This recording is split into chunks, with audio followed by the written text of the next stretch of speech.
He wasn't moving. He wasn't making any noise. He wasn't, crying. He didn't look blue like he was cyanotic. He didn't look pink like a newborn baby sometimes does, but he looked gray, like maybe there hadn't been gray blood flow for a while. She actually had some complications where her placenta had torn, and so she started bleeding. And so it became pretty terrifying all at once. Are we gonna lose him? Is she gonna be okay? I remember just do what you can do right now.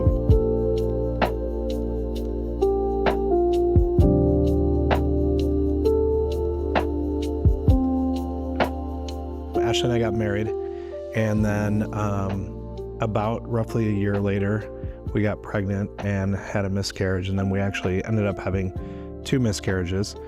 And so by the time we got pregnant with our now firstborn son, we actually went in for an ultrasound, being a little bit nervous, and found out that there were 3 heartbeats.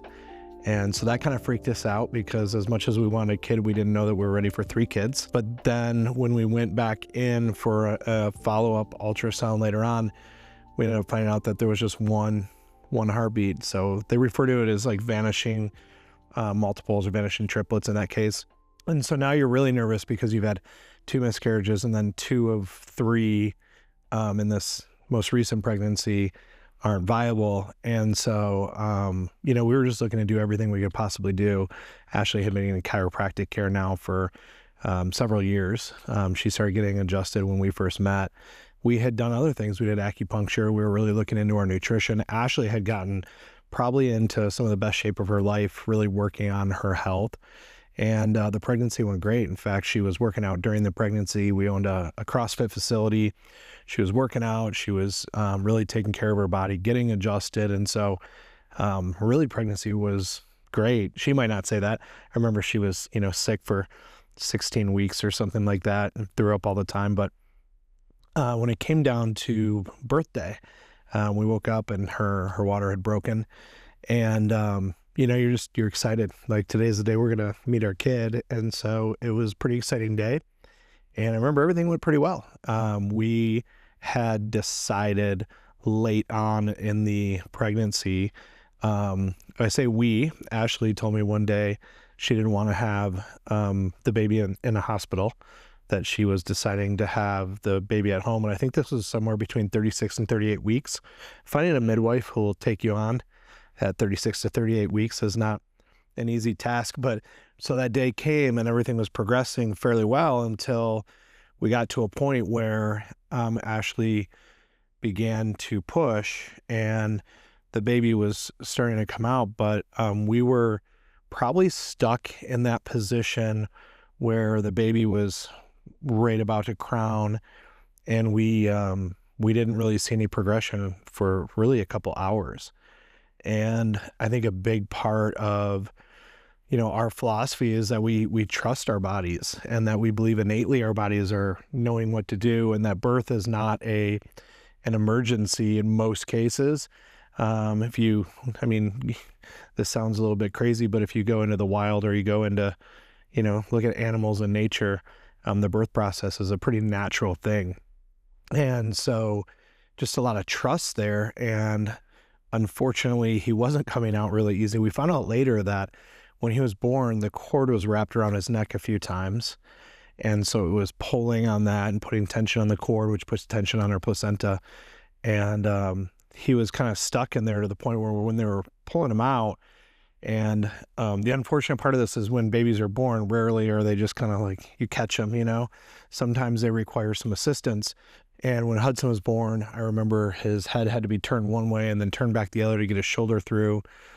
They thought that his collarbone actually might have been broken from whether it was contractions or traction trying to get him out.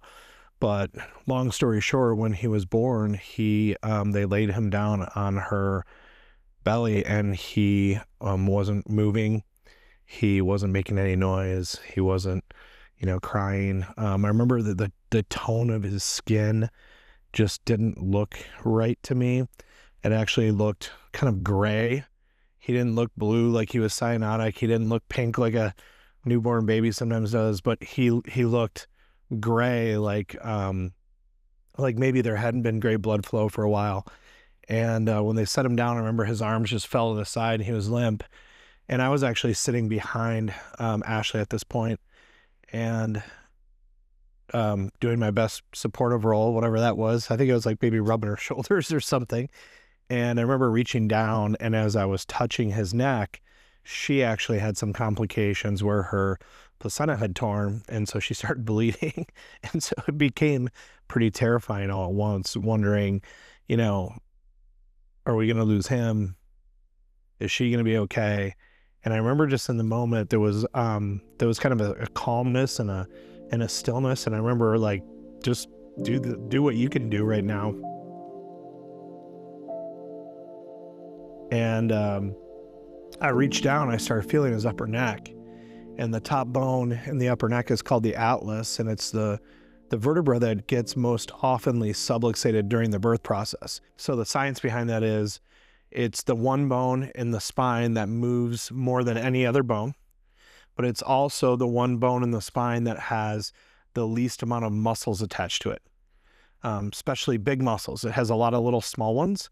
So this bone has a large opportunity to move and a large opportunity for injury to happen to these small muscles. And if that happens, muscles get injured or ligaments get injured, that vertebra can shift out of alignment quite a bit. And the reason that's a concern is because your brain stem is right there. All of your cranial nerves right there. Your cranial nerves control everything. The vagus nerve, which is the 10th cranial nerve, controls breathing, heart rate, rhythm. It controls all this parasympathetic function. Well, he wasn't breathing. His pulse was barely palpable. His color was completely off. And as I'm palpating this vertebra and feeling its motion from side to side, one way it's moving like a lot, and the other way it's not moving at all. And so I just started to kind of lean into that subluxation where that vertebra is not moving and pushing on it, just with a little bit of pressure and pushing on it. And I remember as I'm pushing on it, I always tell people, I'd love to tell you the story where I, gave it a little thrust and and everything happened, but it wasn't. It was just gentle. And all of a sudden it made this little noise. It just went click. And as soon as it did, I remember his arm was kind of like flailed, and it was gentle little pressure. His arms flailed. He started crying. He started coughing up, the amniotic fluid and everything. And it was like all the color, it was the craziest thing to watch. I remember all the color just coming into his skin, and he was now crying and colors back in his skin. He's very much alive now. And the last part, and he always hates it when I tell this, that he just started peeing all over the place. And I'll never forget that, because it was like, somebody had just turned on the power. And that little guy got adjusted a lot. So he ended up being okay, not only okay, but great.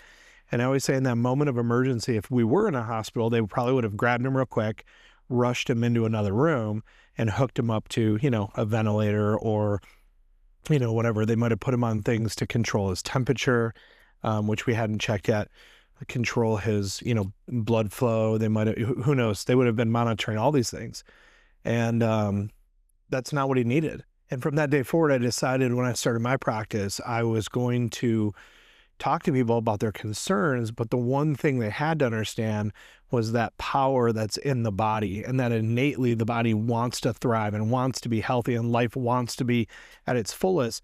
But when there's interference, that's when we start seeing our health really compromised, even at a young age like this. So, I was the kid, I had the ear infections, the tonsillitis, these things. And my story was, it went back to birth, that my mom had challenging deliveries and similar to Hudson's. Now, I wasn't, not moving and seemingly like failure to thrive. But when I started getting adjusted, all of those things started changing. And so it was really a point of reflection in my career of like, what am I going to do for the rest of my career? Am I going to have the pain conversation with people, or am I going to teach them that innately their bodies are powerful, they're intelligent, that healing comes from inside out, not outside in, that your body doesn't need a lot of help, it needs less interference. And there are obviously times where, we got to focus on our nutrition, we got to focus on our health, but this is a brand new kid. Like, there's no nutrition yet. All he needs is his mother's milk. He doesn't need to be working out or doing any fitness yet, but what he needs is no interference, and he needs that communication from his brain to all of his organs so that he can really thrive. And so I think if parents truly understood the power behind what chiropractic's doing, that it's removing the interference so their body can fully express life, then every parent would be getting all of their kids checked from birth and want them checked regularly and adjusted regularly throughout their lifetime, because that's setting them up for having the most success in their health. And even if your kids never got adjusted after they're out of your household, right? If you set up a pattern of getting them adjusted in the years where they're playing sports and they're learning how to walk and they're falling all the time, or they're in car seats with their heads off to the side, or they're sleeping, if you could do something between birth and 18 years old or whatever, when they might move out, that for those 18 years you're taking care of them and setting them up for success in their health the rest of their life. And then one of my goals and one of my, I would say, hopes, maybe a little bit of anxiety, is that my kids understand it enough to want to do it for their kids and their kids' kids in the future, and that chiropractic really becomes part of our family's health story, and not just something that, because my dad was a chiropractor, we used to get adjusted.